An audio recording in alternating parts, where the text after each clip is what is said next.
Hello and welcome back to our second video. In today's video, we will be programming the Federal Signal Pathfinder Siren.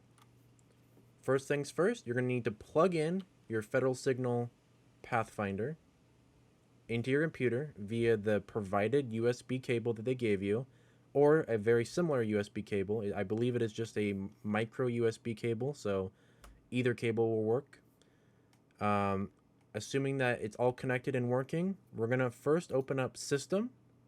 We're going to hit Blank Configuration and hit Blank Configuration. Then you're going to want to do, also before we actually do anything further, we're assuming that you're running the PF200 model. If you're running the older Pathfinder, which is the PF100, make sure to switch it over to PF100. In this case, we will be running the PF200. So we're going to switch it over to the PF200. You don't need to change any of this right now. Even if you're not using either speaker, or you've got the first speaker in normal and the second one in Rumbler, you don't need to change any of that. So we've set everything off to the PF200 version. Now we're going to scroll over to the left and hit the word Keypad. Now on Keypad, you're going to want to select whatever you're using. So if you're using the local keypad, which means that it is, I believe it's physically attached to the Pathfinder unit, you're going to want to select that. The remote keypad is basically the same thing, except it's not physically attached to the control board. If you have the remote one, you're going to want to set it up to the remote one. The smart controller, which I believe is the platinum version, or the older platinum smart siren. You can go over documentation on setting up your older controller to work with your Pathfinder. I've never done that so far. I just haven't needed to do that, but I know it is possible, and they do have documentation on Federal Signal's website. So if you're interested, click that. Maybe in the future we can go over that. If you have the 4-button one, 6-button, 9-button, I didn't even know this existed. And this might be new actually. And then the 17-button one. I have a feeling that most people are probably going to be using the 17-button one, or the local keypad, or the remote handheld. In this case, we'll be using the 17-button one. So as soon as you have whatever you're using selected, hit continue, and it's going to bring you into this page. If you ever need to go back to that page, you can hit edit hardware, and you can select and change whatever you need to do here. For right now, we've selected what we needed. We're going to keep the speakers exactly how they are, and keep the keypad exactly how it is, or the way that you need to set it up as. We're going to hit continue, and we're going to hit device, and then we're going to hit program device. Now, it's not going to work for mine because I didn't connect my Pathfinder under this. But assuming that yours is connected and everything's working, it's going to start doing its thing, and it's going to take maybe about 10 or 15 seconds, but it will program the default configuration, and that's basically the first thing you need to do, is just load the blank configuration or a default configuration. So now that it's officially been programmed, it's got its flash on to everything. Now we can begin actually programming it. So I know that there looks like there's a lot, and it is kind of overwhelming at the beginning, but you'll get a hang of it the more and more you play around with it. So let's go back to edit hardware. And assuming that nothing here needs to change, just leave it alone. Go to Pathfinder Amplifier. And what's good practice is to enable low power tones. That's so you can test your siren and not kill yourself because it's too loud. You don't have to. Personally, I just recommend doing it. You need to remember to turn it off when you're finally finished setting it up. So we're going to keep it on for right now. We're going to go to speaker 1. And if you have a normal speaker, just select it to normal speaker. If you have a Rumbler speaker, set it up to Rumbler speaker. If you're running no speakers, then put no speaker. You can do the same thing for speaker number 2. This only applies again to the PF200. If you have the PF100, you only get one speaker. And I would assume that you would want a normal speaker and you wouldn't make it only a Rumbler speaker. So PF200, select how many speakers you're going to be using. In my case, I'll be running both normal speakers. So we have the speaker 1 is normal and speaker 2 is normal. Now, in the instructions, the physical PDF instructions, it indicates that speaker 2 should actually be the rumbler. Now, there's been an update to the software since then, so it actually now says that you can make speaker 1 a rumbler. Personally speaking, I'm going to follow what the original instructions say, is keep speaker 1 as a normal speaker, make speaker 2 as the rumbler. But since I have an external rumbler, we're going to keep both speakers to 1 and 2. So, now that we have the speaker situation set up, we're going to look at over here on this relay page. These are the 12 relays you get with the Pathfinder PF200 version. All of them are the same, except for relay 6, which has something special, which allows you to reverse the polarity. I think it allows, yes, relay 6. So you can either have a positive or a negative activation. Very helpful for some applications that need to be ground activated. For example, if you are running an external rumbler interface, the rumbler amplifier is ground activated, if I recall. So you're going to most likely want to keep relay 6 to ground and make that into your rumbler. You can give these any name. So for fun, we're going to call relay 6 rumbler, or yeah, we'll just call it rumbler. And since it needs to be ground activated, we're going to change relay 6 polarity to ground. So that means when whatever you set relay 6 to, it will activate on ground. And then you have all your other normal relays. So if you're not going to be using all these, you can actually disable them. I strongly recommend that because you don't need to keep all these live for anything. It's really actually helpful. It takes away a lot of the clutter. So let's just say we're going to only be using relay 1 through 6. And relay 6 will be our rumbler amplifier activation. So we're going to hit continue.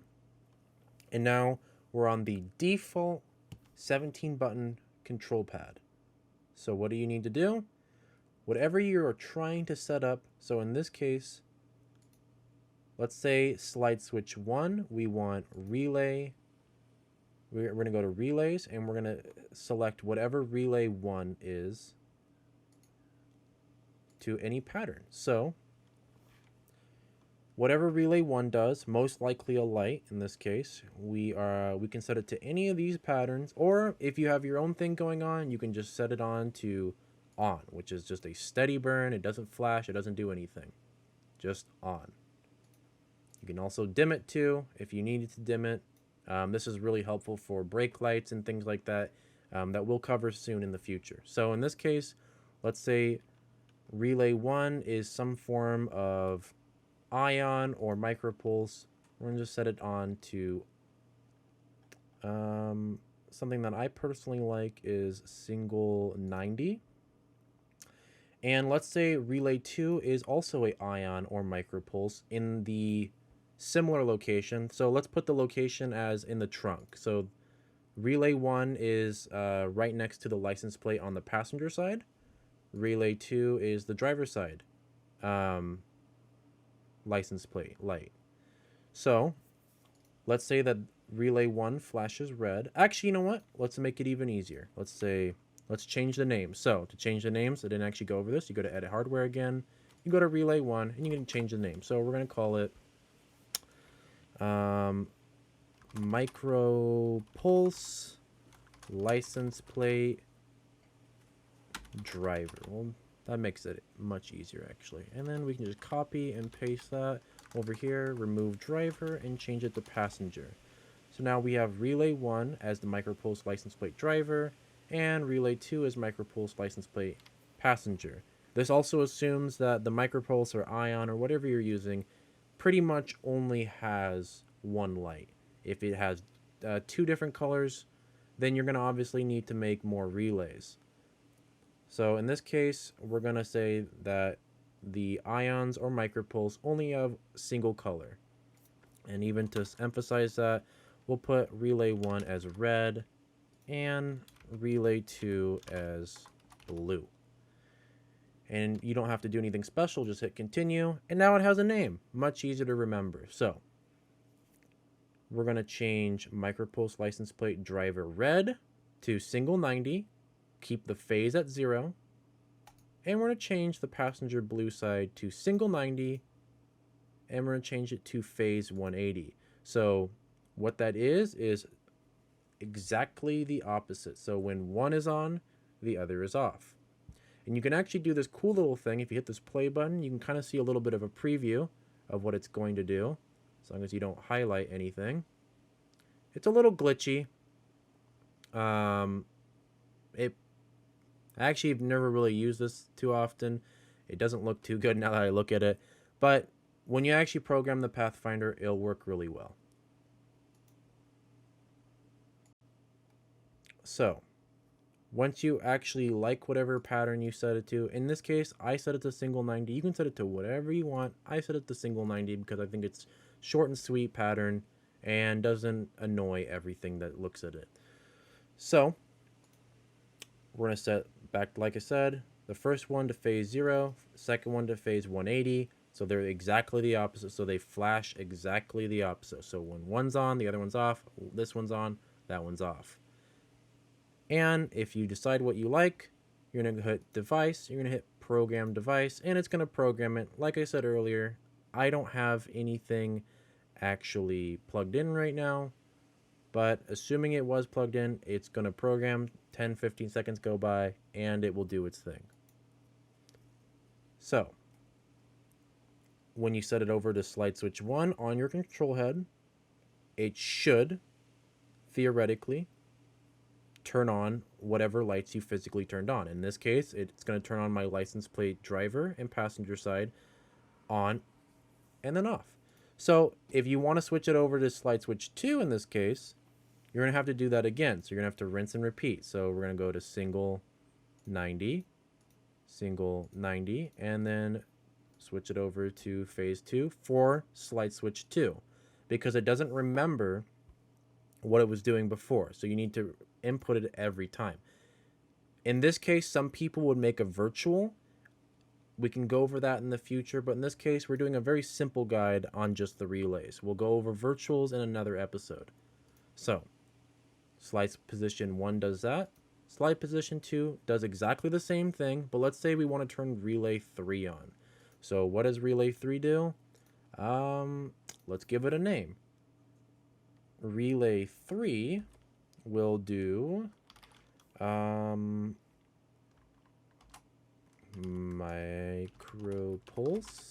Spelled micropulse wrong, but it's okay. And let's just do front license plate. Perfect. And we'll do driver red, and then number 4 we'll just do this pretty much the same thing. We'll do blue and passenger, and we're going to actually turn relay 5 off, and we're going to keep relay 6 on. So like before, you're going to hit continue, and now you have slide switch 1 that only turns on the rear license plate, and now we have slide switch 2 that keeps the rear license plate on, but it's also now going to turn the front license plate on. So we're going to turn it to single 90, and do the same pattern. Keep everything uniform. So now let's say you have it to slide position 3. You're going to want to do the same thing all over again. All single 90s, so they have all the same patterns. We'll make the passenger side 180 and this passenger side 180. Now we are going to actually activate the sirens. So you have all these sirens to go through. You've got the SSP tones, you have the unitrol tones, and then you have a whole bunch of special ones and voices and COVID related ones. In this case, someone's probably going to want to turn on whale or yelp, priority, something like that. We're going to turn whale on, And if you're running 2 speakers, you're probably going to want to turn whale on for both of them. So we go to slide position 1, no siren. Slide position 2, no siren. Slide position 3, the SSP whale turns on. And now you still have both your rear license plate and your front license plate on. So we can actually give it a little bit of a test. If you actually hit the play button, you can hear whatever siren you're programming. It's a little glitchy sometimes. I've noticed that if you go to certain ones... This is the provincial police. Sometimes it crashes it. I don't know why. It doesn't really matter because we're going to be only focusing on actual siren tones and none of the voices. If you're interested in the voices, you can scroll over and look at all of them. So we're going to keep channel 1 and channel 2 to both SSP whale. They'll turn on at the same time. If for whatever reason you wanted to turn on both your first speaker and your second speaker at different intervals, you could technically turn it on. That a lot of people do that to imitate the idea that there's multiple different vehicles coming.